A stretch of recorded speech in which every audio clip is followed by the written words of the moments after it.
shortly. Morning, everybody. Fox News alert now. This scathing new tell-all book by former Defense Secretary Robert Gates dropping a bombshell on Washington today. Gates slamming the Obama White House, suggesting that politics drove President Obama's military decisions. And there's a whole lot more in there, too. That's where we start. Good morning, everybody. I'm Bill Himmer, and welcome here to America's Newsroom. Good morning, Bill. Good morning, everybody. I'm Martha McCallum. So in this memoir, which is set to come out next week, Secretary Gates vents his frustration at working with the commander-in-chief, saying that the president, quote, doesn't believe in his own strategy and doesn't consider the war to be his. For him, it is all about getting out. And he's talking about Afghanistan there. And that is not all. Secretary Gates had choice words for the vice president as well as for Hillary Clinton. Yeah, some background now and some more on this. Wendell Goler, as we get the pushback from the White House this morning there. What else, first of all, Wendell, does Gates say in this book?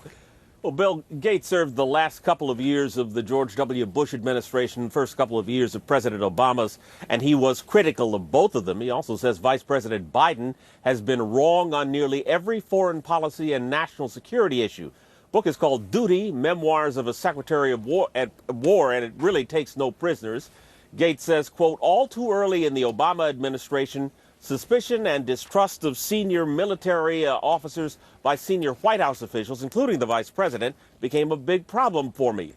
Gates says he never doubted the president's commitment to the troops, but he did doubt his support for the mission, even though Mr. Obama approved a so-called surge of 30,000 additional troops to Afghanistan. He also says the president and former Secretary of State Hillary Clinton indicated that politics played a part in their opposition to the surge of troops to Iraq during the Bush administration. That was when the two were fighting each other in Democratic primaries. Gates says Mr. Bush squandered early advances in Iraq and Afghanistan. Gates reserved some of his bitterest criticism for members of Congress. He says television cameras in a hearing had the effect of a full moon on a werewolf. The book actually balances some criticism with some praise. Gates calls Mr. Obama a man of personal integrity, even as he faults his leadership, and says his decision to approve the raid that killed Osama bin Laden was one of the most courageous he's ever witnessed in the White House, Bill. Now we know we're getting to the next page in this story, and that's the White House reaction, Wendell. So far, well, what have they said?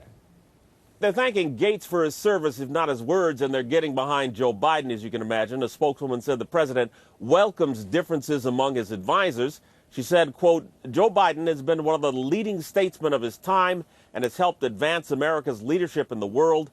President Obama relies on his good counsel every day. The White House has invited cameras, still cameras at this point, to the president's weekly lunch with Joe Biden to make clear his support for him. That's something they don't usually do, Bill. Yeah, if ever. Thank you, Wendell Goler. More reaction throughout the morning here. Leading our coverage there. Thanks, Martha. All right, let's get some background now on the former Secretary of Defense. Robert Gates is a native of Kansas who served in the U.S. Air Force before becoming the youngest director of the CIA under President George H.W. Bush. He then became president of Texas A&M, later sworn in as the 22nd Secretary of Defense by President George W. Bush in 2006. He is the only defense secretary to be asked to stay in office by a newly elected president until he retired in June of 2011. He was also awarded the Presidential Medal of Freedom, the highest civilian honor by President Obama, the president calling him one of our nation's best.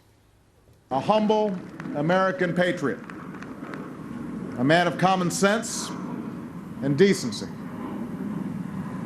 Quite simply, one of our nation's finest public servants. That June of 2011. Now, we will have more on the bombshell book throughout our program today. Has the president, as Bob Gates alleges, put politics before country? Alan Colmes, Tucker Carlson tackle that. And should we be surprised by any of this? Ralph Peters will get on that a bit later in our program today as well. I mean, what we just talked about in his biography, being the only defense secretary to be asked to stay on. He was in the middle of course, the Iraq War and the Afghanistan War, and that was one of the reasons that President Obama wanted him to stay on. But he crossed over the Republican administration that started those wars and the Democratic administration that has made most of its effort to finish them. And how well they've done on that front is sort of the underlying reality of this book. A man with a lot of experience in Washington. Absolutely. So we're asking you at home today, what do you think? Was Bob Gates right to tell all? Send us a tweet at Bill Hemmer, at Martha McCallum, and we'll share some of your thoughts throughout the show as we move forward today. There's a lot more in this book, too, and we'll break that down for you. There's a lot, and we will be digging into it throughout the course of the next 2 hours. In the meantime,